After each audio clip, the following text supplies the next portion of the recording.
But like this snake, for example, was 16.5 feet and weighed 164 pounds. The largest snake that I've caught in our program was 17 feet 10 inches and weighed 215 pounds. She was like that wide. Kenny just last summer caught a snake that was 18 feet 8 inches long, and its head was about the same size as my two hands together, which is a damn big head. Yes. Right? So when they come out of the egg, they're about this big, which is about the same size as most of our native snakes in terms of thickness, and it doesn't take them very long to grow. We've tracked almost 100 hatchlings to learn how fast that they grow and what age they reach maturity and all this other stuff. And essentially we were able to get female Burmese python to be 6 feet 10 inches in a year. So in 1 year, they're eating enough rodents, rabbits, waterfowl, things like that to get to that size. It's hard to age a snake. Unfortunately, I don't know how old these snakes are because their growth is just based on how they're eating. So obviously, the bigger they are, the bigger they eat. We learned in 2015 basically that if you use radio trackers, just the battery with the antenna, you surgically implant it into the snakes and you follow them around, number one, you learn a lot about their behavior. So things like that they use the gopher tortoise burrows, they use the armadillo burrows, they are traveling big distances, they're not like particularly stationary, they're traveling like large distances, we know what habitats they like, things like that, their habits, right? Doing what y'all do, right? Just learning the animal so that we know how to better get after it. And one of the best ways for us to take advantage of their behavior is to take advantage of their breeding behavior. So during the winter time, the male snakes pick up on the scent of the female snakes and they chase them around. They'll get in big aggregations of up to 10 animals, one female and 9 males. So we said to ourselves, hey, if you're looking for a needle in a haystack, the best thing to do is bring a magnet. So we just let our magnets go and we follow them every year, starting basically mid-November through to mid-March. We're on them basically every day, every work week day, I guess. We give them weekends off. And follow them around, and we've removed thousands of animals, but more so thousands of pounds of animals. So the animals that we're getting are all like this size. Now, a lot of the removal programs want to talk about the individual, right? Oh, we got 10,000 snakes. But if I got 1,000 of these, most of which aren't going to make it to adulthood because they get eaten by animals, or I got 100 of these, which do you think is more valuable? Because this animal had 84 eggs. This clutch, kind of hard to see, this clutch of python eggs is the average size clutch, 46 eggs. I just bumped the number up to 47 recently with our removals. This snake had 80 eggs in it. What we recently learned by tracking, we have one female in our tracking program. We track 40 males and we track one female. And the only reason we keep her alive is because for some reason, every year, she's reproducing every year. Most of the time, these snakes reproduce and that uses so much of their energy that they can't reproduce until 2 years or 3 years later. But this female snake has reproduced in 6 of the last 7 years, which is exceptional. What we're finding is it seems like, at least in Collier County, a lot of our females are eating enough of our native wildlife that they can get to reserves to reproduce faster than they originally thought. It's kind of crazy. And so to that point, we think that our targeted approach using male scout snakes has been one of the most effective control tools within our study area to get after this large class of female. So basically that's the study. We don't want to study these animals to death, we want to study them to death, right? They're a problem in our ecosystem. We're not focused on necessarily collecting every bit of data on every single animal. We understand that we're not just trying to track them to learn about them all the time. We're not going to take 20 years and then say, oh, this is how we remove all the snakes, right? We're actively removing the snakes as we go. It makes it really hard to publish data, in a scientific paper, right? Because we're just constantly manipulating our environment. But I'd rather pull out thousands of pounds of snakes and then ask questions later. You can tell me how impactful we've been, right? So we have basically a three-pronged approach that we're trying to coin here with our program. We research the animals, we remove the animals, and we are working on response. So Kenny's been helping us with community response, and that's one of the things that we really appreciate about the professional wildlife, nuisance wildlife people, is that y'all have a knowledge base. And up here in northern Florida, the python isn't obviously a big problem yet. It's much more of a South Florida problem. But one of the things that I guess I wanted to emphasize is I appreciate things that I appreciate about Kenny is that he's really genuinely interested in the information that we're gathering. So he's being super helpful to us by helping us with his nuisance wildlife trapping business. As a professional, I can say, hey Kenny, somebody saw a snake, can you go get it? He grabs it, brings it back, and we have that information. So it's super beneficial because I can't be everywhere at once, unfortunately. I need an army of eyes, but I gotta tell you, all of the Yankees that come down to South Florida and don't know the difference between a red rat snake and a python, it's hard. I want an army of good eyes. And so that's why it's nice for me to be able to speak here with you guys, because y'all are all very experienced with wildlife. Maybe not big snakes per se, but you know what you're talking about, and you know the woods pretty well. And I'm not here to sound like major alarm bells per se, but basically these things are wiping out the native wildlife. The Everglades, the pythons there basically only have rodents and alligators left to eat. They're even started eating all the different types of birds. There's been 87 different species of animals, mostly furry and feathery, that have been found inside of the pythons. And the snakes in Collier County, where I do my work, if I catch a snake that's over 14 feet long, which is pretty consistent, they generally have white-tailed deer hoofboards inside. So they're getting up to 100 pounds, they're getting up to 75 pounds, and they're catching and killing deer. But they don't have to get that big. This snake, we had a snake this size with white-tailed deer fawn inside. Fresh dropped, 6-pound fawn, right? And you're like, that's the biggest snake I've ever seen, but like in my world, it's just a little different, right? So this isn't a huge animal, and they're catching and killing deer at that size. The craziest observation we had was a 31.5-pound python that was about half the length of these, right? 10 feet long, and she had killed and was digesting a minimum 35-pound white-tailed deer fawn. So she was eating something that was 111% of her body, which is like me eating a 220-pound cheeseburger. So these animals are impactful, and with all that, if they're consuming the white-tailed deer, all the native predators have to go looking for food elsewhere, and they're eating the native predators. We have, they're good coyote trappers too. They get coyotes, bobcats, otters, skunks, all of them. They're eating anything. They don't really particularly discriminate. So that's kind of the impact that they're having on our biodiversity down south. And the hope is that we can get ahead of this problem and hopefully push back on them so that they're contained to South Florida. Because from what we understand, if they are able to use the network of upland no-recorded burrows to move further up the state, then they can make it a viable habitat for sure. Again, I'm not here to sound alarm bells. I'm not an alarmist. But it's just something that everybody in the state of Florida should know about. If you move to Florida, if you're in old school Florida, it doesn't matter. Pythons are a problem, and we're actively trying to learn our enemy, effectively use their behavior to remove them, and then hopefully we can protect our native wildlife that way. So I don't really have much more on the. I can get into specifics, but we'll be here all day. Yeah. How far north is there a range so far? They have found, using eDNA technology, which is basically being able to detect them without physically seeing the animal, they found them as far north as Kissimmee. However, one of the things that we've kind of learned is the cobra effect. I don't know if y'all have heard of the cobra effect, but essentially because there's a bounty on the snake's head, and there's a lot of ignorance about people not knowing what the actual rules are, and not knowing,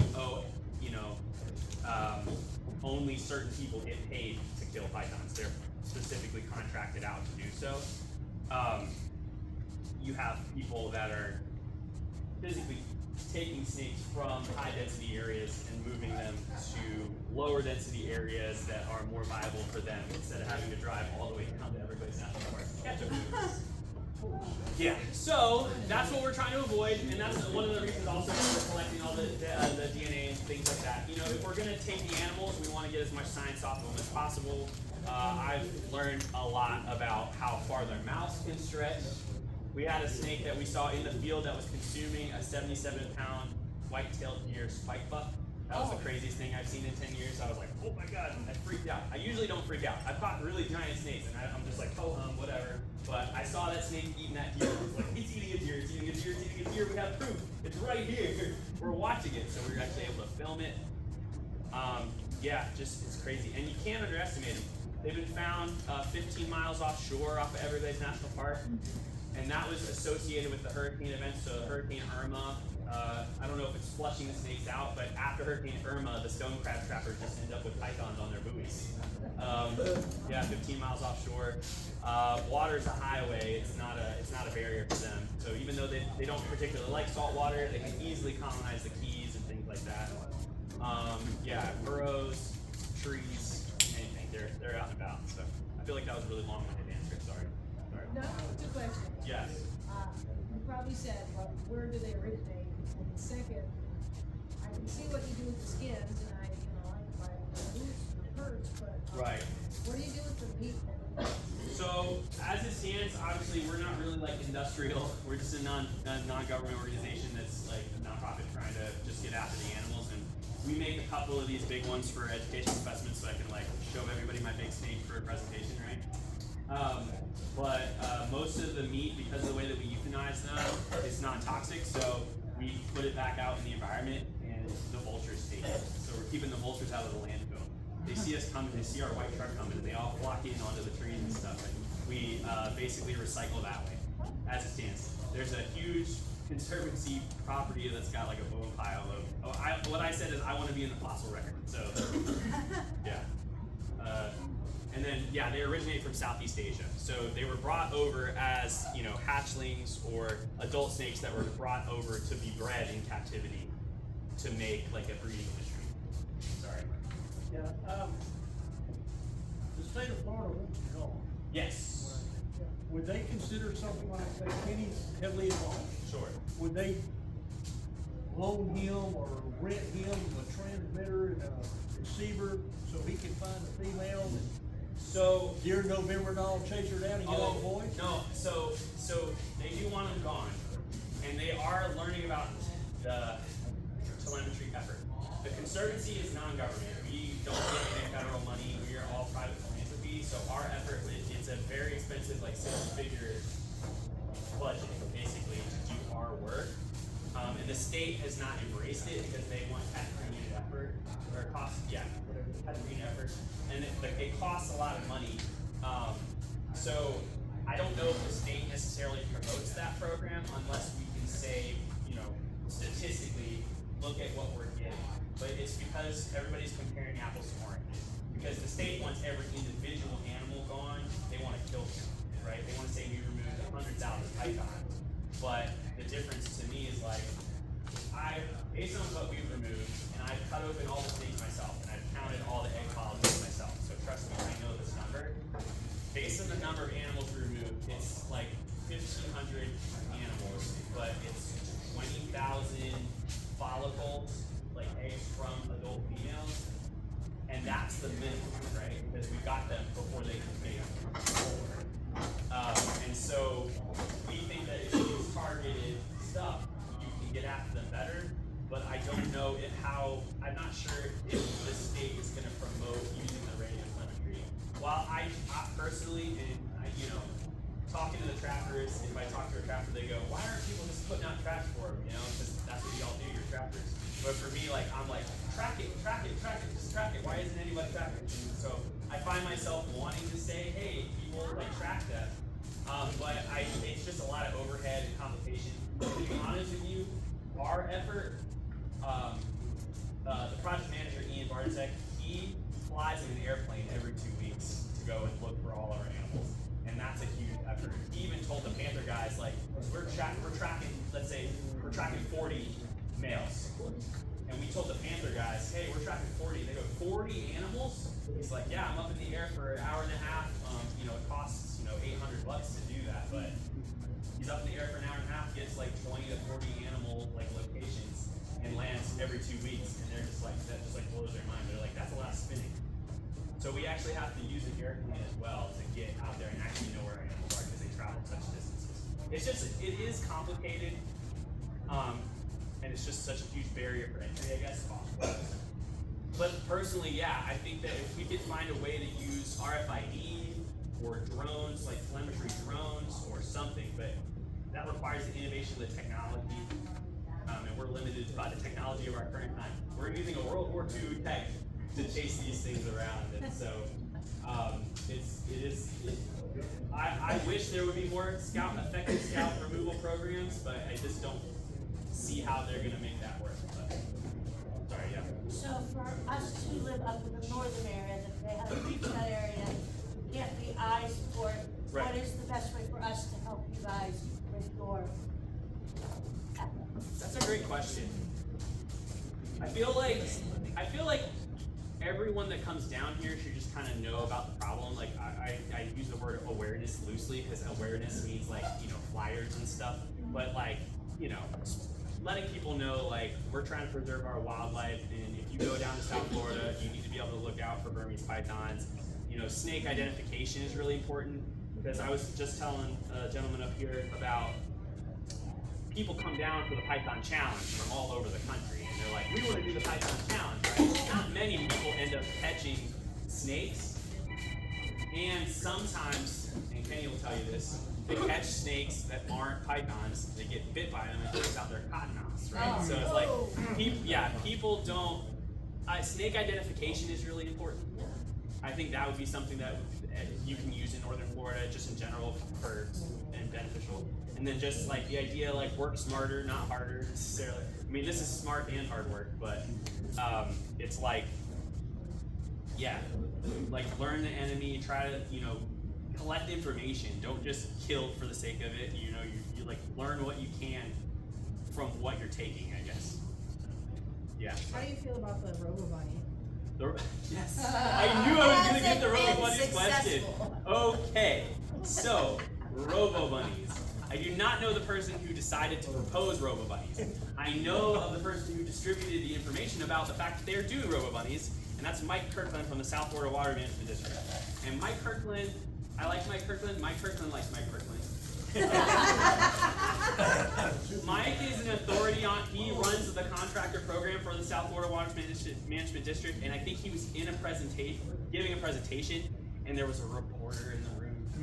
And he said something about it in his presentation, and they're like, hey, what do you know about this? And then he sort of just told them. But Robo Bunnies, I would love to see it work. And this is actually something I wanted to mention too, because y'all are all trapper minded, right? And obviously, like, they've brought people over from Southeast Asia to do the hunts, but they don't ever hunt snakes any different than the way that a layperson would when they're here in Florida. It's just a different system, so they don't quite know.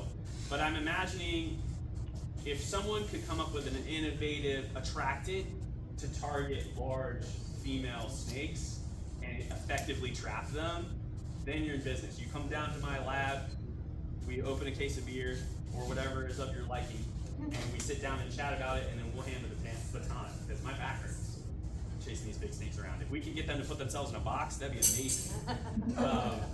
So, you know, I've talked about, like, during the summertime, it would be great if we could come up with an attractant for big females, like, you know, something as simple as deer urine. Like, would deer urine work? Has anybody tried that? You know, I don't have time to do that, but I don't know who does, right? And then during the mating season, everybody talks about like using the females as an attractant, but all you would attract with the female scent would be just more males. And there's always another male. Yeah. In all walks of life. But in big snakes, there's always another male, and technically the females don't need males to reproduce. So What? no, it's very, very, very, very rare, but they can do it by themselves. They don't need no man. So Yeah. I'm curious, if you got 9 males chasing a female, do they like compete with each other? They do compete with each other. We've never seen combat before, and it does seem like the males like take their turns, like in terms of like being close by to the female. But the males we've tracked some of our boys for like 10 years, so they've gotten pretty big. So there's not many other male snakes out there, because every other male we see, we grab them and euthanize them, except for our boys. So our boys don't really have a ton of competition, I guess. So they, they flex up next to the girl, and it's just them most of the time, and then a couple of scrawny little guys. What's their lifespan? In captivity, they can live up to 30, I think. So 25 to 30 years. We don't know in the wild. Like the 1710 215, she could have been 25 years old. She could have been 15. We don't know. Good, yeah. Sorry. Yeah. You said you were tracking them. Are they territorial or do they just? They do seem to have a home range, but it's all resource dependent, which, I mean, that sounds stupid, but basically, the males that we track tend to go back to the same feeding areas. Like they know their trap sites, they know the game trails they want to sit by and snag their prey. But it seems like in order to chase down the new females, because all their old girlfriends are gone, so for every new girlfriend they have to chase, they're going further and further afield, which is why you don't want to mouth off and say you're doing something, but it feels like, based on where our males are going every year, that they're pushing further and further east because we're pulling everything west. So they're moving. Right. But it's super resource dependent, and I've never seen combat. It does look like during courtship there might be some aggression between the male and the female, or like the females aren't ready, but the males are, So the males like come up and go, "Hey baby, how's it going?" And she goes, "Ah, no." And it's like, okay, fine. Like she has to be in the mood. Yeah, there's like it's a 3-part system. It's the people chasing the snakes, it's the snakes chasing the snakes, and then it's the cooperative females, cooperative females. You keep saying cat. Sorry, yeah. What does that persist of? Oh. When you run up on one like that, and you saying you catching him. Yeah. I say I would stand off back here a little bit further, 12 gauge. No, right. Catch him. Hey man, brother. Well, no, yes, I get that one a lot. In the places that we catch snakes, sometimes it's, it just depends on where you are, right? If you're in the middle of the woods, nothing going on, and there's a big snake, bam, Okay. It's gone. The only thing that pythons are protected by is animal cruelty laws, so you just gotta make it quick, right? Just make sure you nail them. For me, for my purposes, it's just as easy. I don't have to carry a firearm. I'm not necessarily a good shot. So like, for me, it's just as easy for me to run up, grab a snake, put it in a bag, and then for me, it's that. You put that snake in a bag. I think the thing, that's I tape her mouth shut and I drag her out. But like, most of the snakes aren't that big. They don't wrap around you and. I don't want to lie to you, but I also want to say, like, not really. Like, once during the mating season, when they're kind of in the mood like that, the fight isn't as strong. If I were to catch her in the middle of July, then that's something else. But yeah, like during the peak of the breeding season, sorry, I should have clarified. The peak of the breeding season is Valentine's Day. Like lovely. On Valentine's Day, you will find snakes together. Sorry. Another question. Is that everywhere? Finding these in residential areas? Yes. So they are on the periphery, and we use a lot of the residential areas as like listening posts because it's the high up area that I can hear the snake signals from far away. They are right up next to people's homes, and that's one of the things that, again, like Kenny and I have a story from last December. We had a big lady saw a snake crossing the road. It was like this figure out. He takes a picture. I go, Kenny, I got a snake over here. Can you go get it? He's like, I'm 5 minutes away, right? So he goes and he's looking for it, and he finds a snake, and he sends me the picture, and I was like, that doesn't look like the snake from the photo, but hey, it's hard to tell. They all look the same, like hard, to find scale. And he's like, yeah, I think I'm gonna do another perimeter. Go, oh bleep. Like, buddy, I'm gonna need you to come help me. This one's pretty big. And it was, she was 154 pounds or something like that.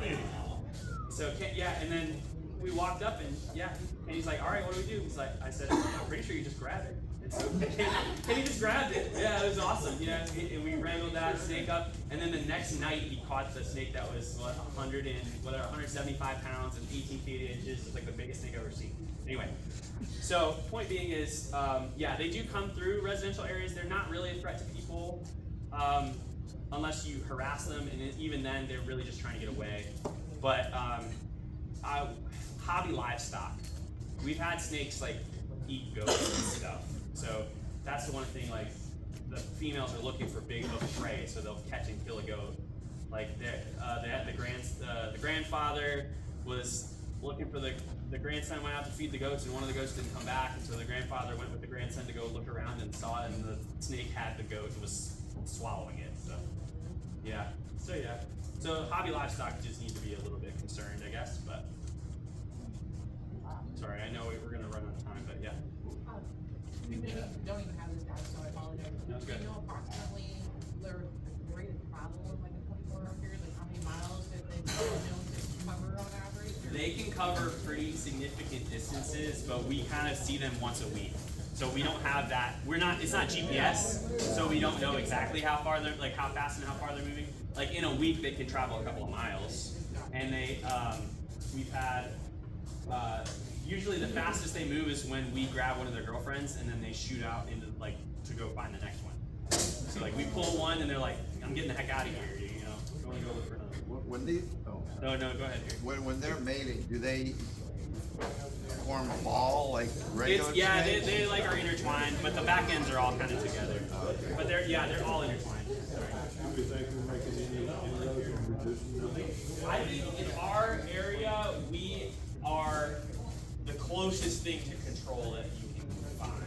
We're still finding more snakes, but it does seem in the areas that we've been for an extended period of time, we don't find as many adult females. We find either the big snakes that we missed from 2 years ago, or we find the next generation, like the 9-foot class. So I think what's happening is the average size snake is going, there's fewer and fewer average size snakes, and we're getting the small snakes and the big snakes that we missed. Is there a commercial market for that level? So there is and there isn't. It's just not, I don't know. From what I've heard, anybody that tries to deal with these, it's just difficult to manage. And I don't think that anybody ever really makes any money off it anymore. Well, because they're also vulnerable in their native range. So one of the things is, you know, how would you know the difference between an invasive python and just a python that came from Southeast Asia? I don't think they've thought about how they would be able to tell. I think right now it's like people that are catching them are, you know, making bracelets or watch bands, or, you know, you can make a wall mount or whatever. But I'm not. I'm sure that there's Inversa Leather Company is now in charge of the FWC contractor program. Kenny has his you should ask him about Inversa. But yeah, it's the commercial market for snake leather is kind of just difficult to sustain, I think. Well, maybe allow it to teach them like the native room. Well, that's what we have a bunch of those for like some local teachers and things. So that's the hope. At least that's why, like, when I'm breaking my back, ripping the thing off, I'm like, can somebody do something with this? But all right, I know everybody always has a bunch of questions, so if you have any more questions, just catch me. I'm around. So Thank you. appreciate it.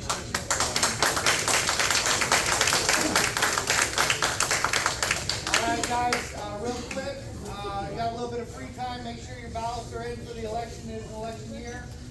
We got a little bit of free time here, and then we'll start announcing or tabulating the results. Mark Neely, where's Neely? Anyway, Mark's not here, but we got a fun event coming up at 1:50. So what's going to happen, all those guys, hey Mark, come here. At 1:50, we got a unique event this year. And what's going to happen is Mark's going to spend about no longer than 15 minutes and teaching you how to set a steel trap. And then what we're going to do is we're going to walk out. Mark's going to stay in here, and we're going to try to trick the trap with the instructor. All of you in here has an opportunity to set a steel trap out there in the sand and cover it, taking a 15-minute instruction from Mark. And Mark's going to go out there and try to find it. And the last trap found will win a special door prize. So join us at 1:50 in here.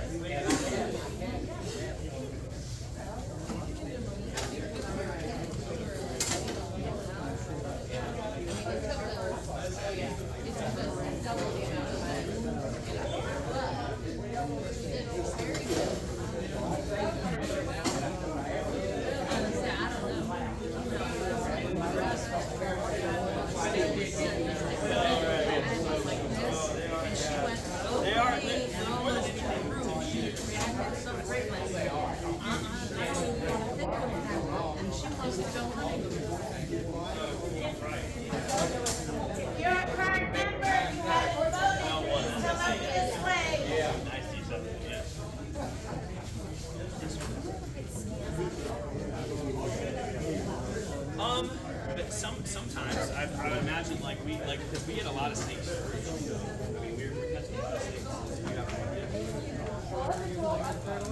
Oh, okay.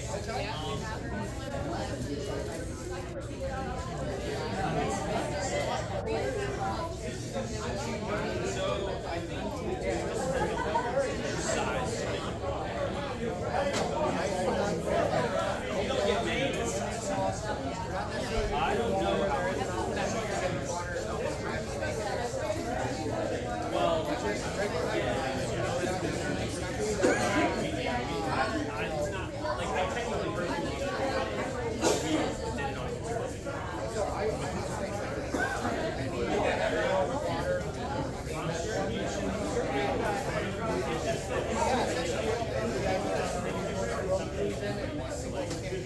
I'm hoping that I have to sell the shovels and the picks and the gold. So this one I did not. That one we did a veggie team. This was gator tank. Yeah, it's a pretty but it gets pretty simple. With the hand they do it. But a lot of times they just the color. So like this regular ladder pattern looks good like she was much more yellow snake. It was like gold. But the browns like just doesn't stay in the skin. So I like the veggie tan. Wild type.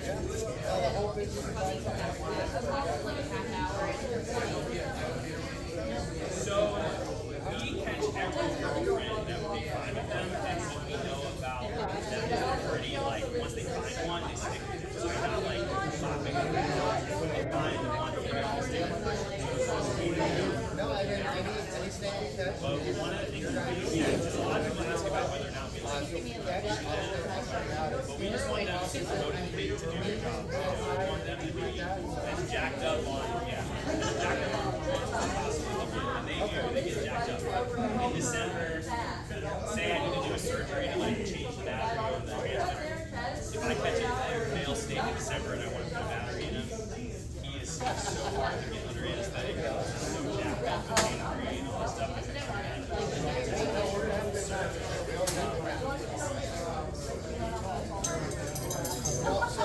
We very rarely, we gotta remember. So like Panthers kind of translates to pretty more collars, so it's not just like the state check there's two ways. So they try to put yes. I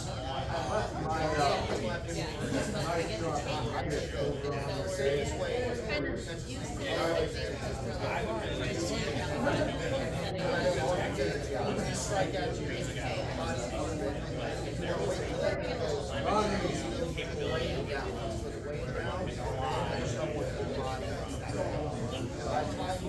that energy out there. So